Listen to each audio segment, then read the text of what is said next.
Welcome to St. Louis on the Air. I'm Sarah Fensky. What does St. Louisans' Robison Park have in common with the Wild West Chimpanzee Show at the St. Louis Zoo?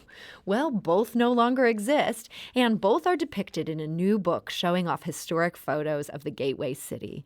That book is called Scenes of Historic Wonder, and here with me today to talk about it is Cameron Collins. He co-wrote the book for Reedy Press with Jamie Bourassa. Cameron, welcome to the show. Thank you. It's great to be here. For those of you listening at home, we're wondering, what's something you remember from St. Louis history that's gone today? So if you have a question or comment about that topic, you can give us a call at 314-382-8255. That's 382-TALK. Or you can send us a tweet at STL on Air or email us at talk@stlpublicradio.org. Now, Cameron, this book shows off a remarkable array of photos. And the thing I kept wondering is, where do you get your hands on photos this good? It's great. Well, my co-author, Jamie, is a archivist for the Missouri History Museum. But we had a great time scouring everywhere for these photographs, not just the History Museum, but places like the Campbell House Museum, and then just personal archives. A few of these photos came from a guy who owns an antique store who found a bunch of glass plate negatives at a garage sale. And how did you even find this guy? From one of my previous books, I had gone into his shop looking for old postcards.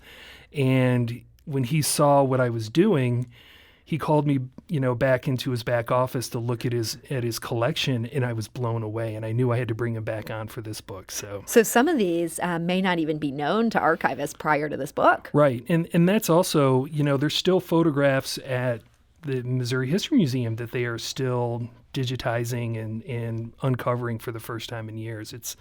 There is a wealth of photography all over that's still yet to be found. I feel like the hardest thing about a book like this, it runs such a wide gamut that conceivably you could have included thousands more images than what you used. Was it hard to decide what made the cut? It was not.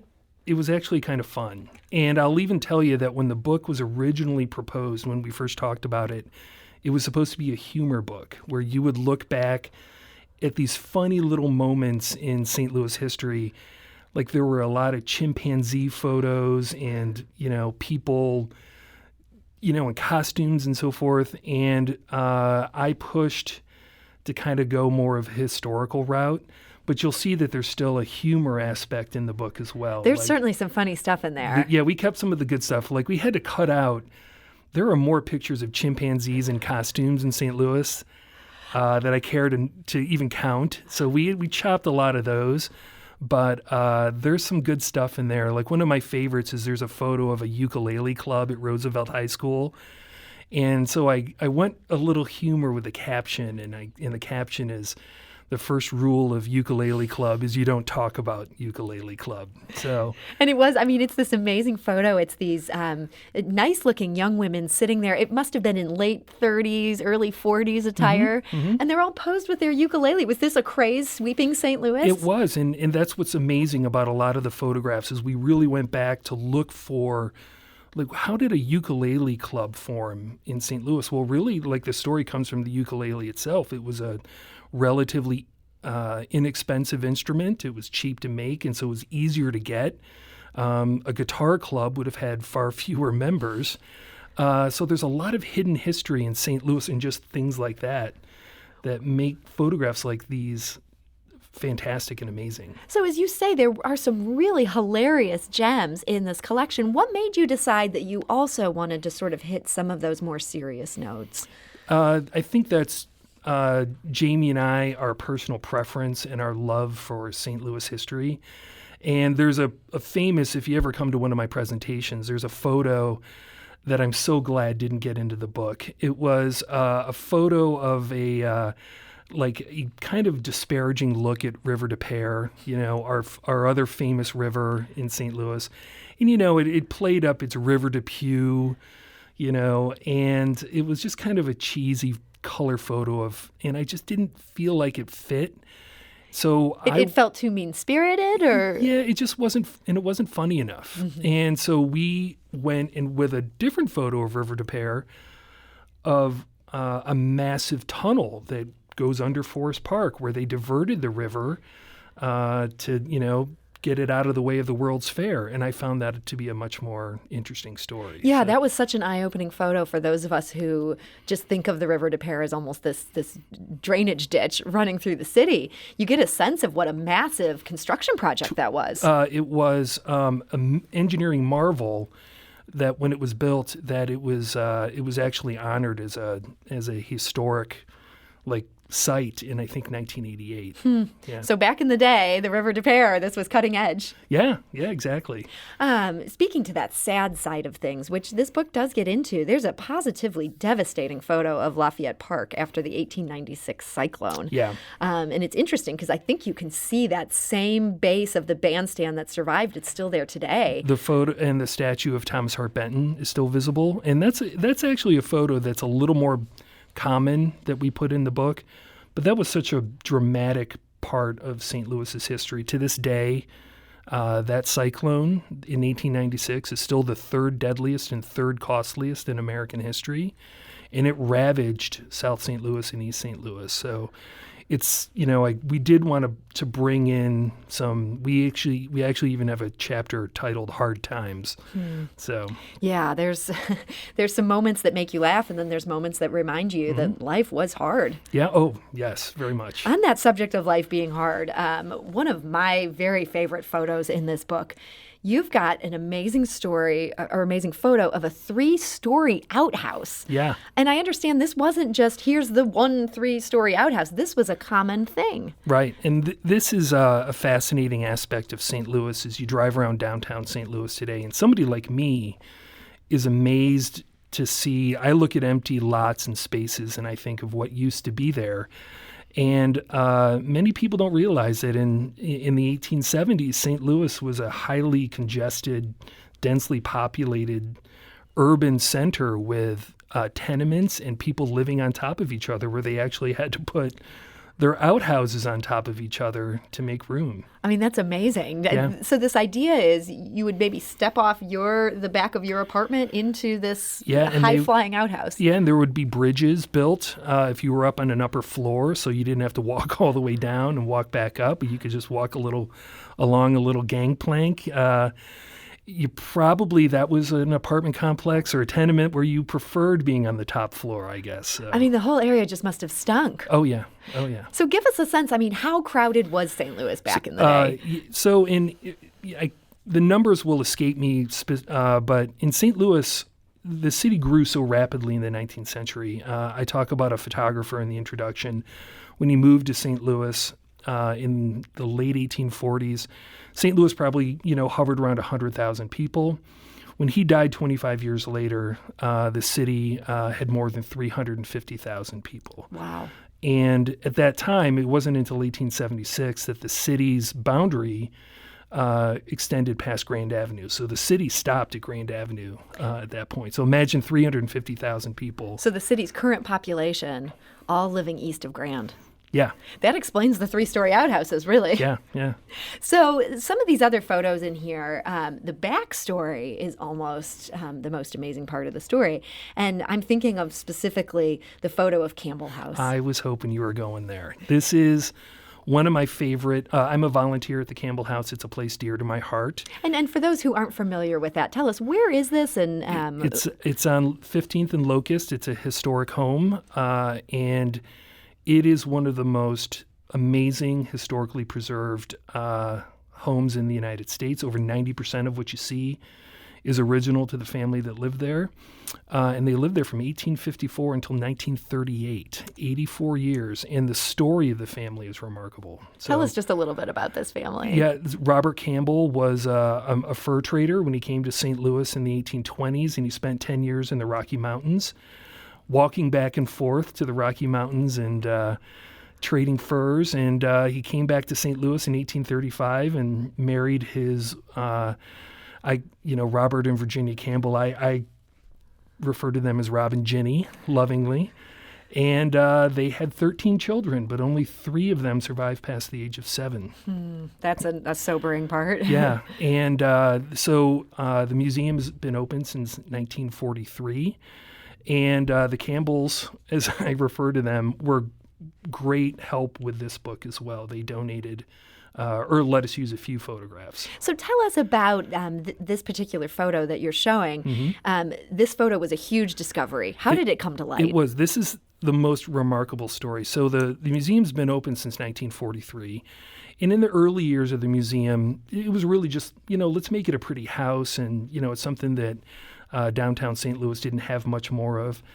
And then in 1973, I believe it was somebody's barber found a leather photo album in a pile of junk, and he opened it up, and inside there were 60 large format photographs of the interior of the Campbell House that were taken in 1885. And he walked over and handed it to the director of the museum at the time. And it was the first time that, the museum had been there for 40 years, and it was the first time that anybody at the Campbell House had seen photographs of the house at that point. And what a coincidence, what a stroke of luck. And as a result, it took some time, but as a result of those photographs, eventually the decision was made, let's renovate this home back to what it looked like and move towards a more historic look at what life was like in the Campbell family and St. Louis at that time. We're talking to Cameron Collins. He's the co-author of Scenes of Historic Wonder. He wrote that with Jamie Barassa, and he's telling us about some of the highlights of this amazing book, which includes more than 100 photos of St. Louis back in the day. I think 200. Okay, yeah. Big number of photos here. Yeah. There's a lot of great sporting photos in here, and that includes one of something called the Motor Dome. What was that? The Motor Dome. I'm glad you brought this one up, too. This one and the Campbell House are the ones that are probably my two favorites. She's got great favorites as well. But the Motordrome at the corner of Grand and Merrimack in South City, right across from where the Feasting Fox stands today, there was once a park named Priester's Park. And in that park was a circular motorcycle arena called the Motordrome. It was about a quarter mile. It could hold about 10,000 spectators and had a bank of 62 degrees.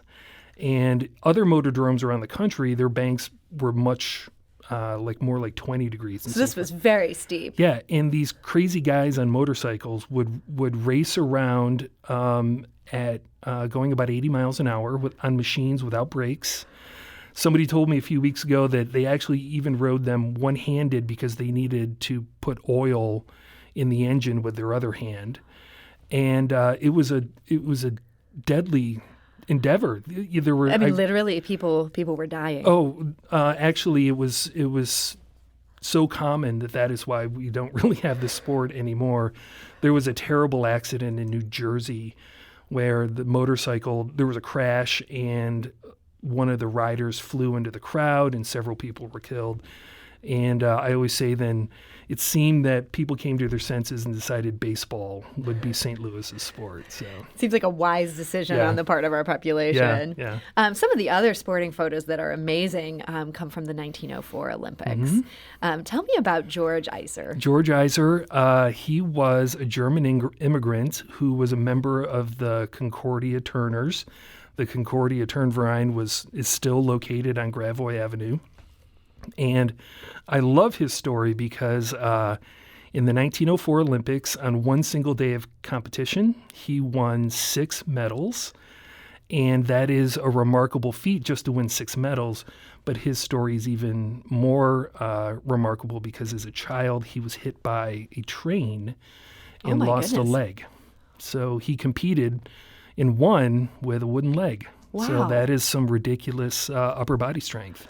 So he's kind of the original, what are they called, the Paralympic athletes. Yeah. That's amazing. Yeah. You've also got one of the other Olympic pages. There's a 71-year-old competitor.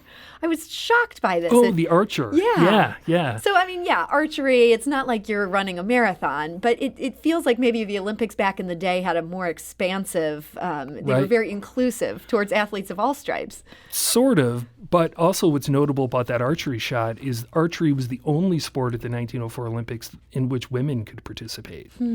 And it was actually the 71-year-old gentleman was the father of one of the women competitors that day as well. So I feel like you just must have learned so much about St. Louis history working on this book. What's your takeaway? What do you feel like overall is the thing you've learned about this city that you live in after going through all these photos and researching them? Well, and it goes even beyond this book. It goes to work I've done, my own research, and I am not from St. Louis. I have been here since 1995, but there's not a doubt in my mind anymore that St. Louis is one of the most historically significant cities in the United States. I always joke with some other history friends of mine that the only city that can really maybe edge us out is New York. But I even had a conversation with somebody recently who made even a better case for St. Louis. And it's not just the big stuff in St. Louis, and that's what this book does. Is it's like a slice of life. People going about their daily business and how they cleaned their windows and how they, how the street sweepers worked back in 1920. And it really, the story of a city dealing with an amazing growth of course, in the 19th century, and then going the other direction in the 20th century or after World War II. Losing some population. Yeah, and St. Louis didn't know how to handle it. And when St. Louis grew so quickly, they didn't know how to handle it. But you see all these innovations and so forth, and just the story of the city is, I think, remarkable. I love to see the empty lots around town because I know something was there before. And it might well have been a 3-story outhouse. Yeah, of course. Now, as you alluded to, you have written now 3 different books about St. Louis. You've said this one was your favorite. Yes. What were the others, and why does this take the lead? So the first one was Lost Treasures of St. Louis. That came out in 2017, and that is kind of a walk down memory lane of movie theaters and restaurants and sports arenas that are all no longer here. And I love that book, and it changed my life. But many of those places I never saw on my own, but I had a great time researching them. The second book was the 3rd edition of St. Louis Brews, which is the history of brewing in the Gateway City. And it's hard to say that this book I like more than that one because that's very dear to my heart. I was going to say, that's really your specialty. I know. You're a longtime drinks writer. Yeah. So, but as Sarah, I write this blog called Distilled History, and this is where I just kind of went on my own to go find the interesting stories of St. Louis on my own, and this book is the closest to that. You kind of like that exploration. Yeah, the Motordrome, George Iser are all topics that I've written about in my blog, and I don't get as many blog posts out these days, but it is what I love about St. Louis. There's just things that have happened here and people and personalities that require more, storytelling and exploration. So what do you think you'll be writing next? Do you see another book in your near future? I do. I'm trying to convince my publisher to let me write a book about a big map. And that's all I'm going to say. Big map. Yeah. Oh, you're teasing us with that. I know, I'm kind of teasing you. Is this a map that has to do with St. Louis? Uh-huh. Okay. Yeah, well, we're going to have you on again. It's a very big map. So I think you may know what I'm talking about. I think I may know it, yes. And I imagine our astute listeners might have a clue, too. Yep. We won't push you too much, but that sounds like a great project. So I know you have a book signing coming up on this one. That's on December 7th. Yes. Where is that? That is at the Missouri History Museum. And it's an author signing, and Jamie will be at that one. So the two of you will be there together. Yep, That's great. And I know you had another book signing coming up as well for one of your past works. Yeah, December 10th, I'll be at Alpha Brewing, my favorite brewery in the city in Tower Grove South. And at that one, I'll be talking about Lost Treasures of St. Louis. So I'm still doing presentations on the other book as well. And tonight, I'll be at the Warrenton Scenic Library talking Lost Treasures and a little bit of Wonders, too. And so if people want to get this Scenes of Historic Wonder, other than going to these book signings, where can they line up a copy? Anywhere books are sold, but my personal favorites would be at the museums. The Campbell House sells it. You can get signed copies there. The Missouri History Museum. I want to plug those guys first because They were so helpful to the project. But also, I sell them on my blog, Distilled History, but also then independent bookstores, Left Bank and Book House and all those places. All Barnes & Noble even has it. So. Well, Cameron Collins, co-author of Scenes of Historic Wonder, thank you so much for joining us today. Thank you. This is St. Louis on the Air on St. Louis Public Radio, 90.7 KWMU.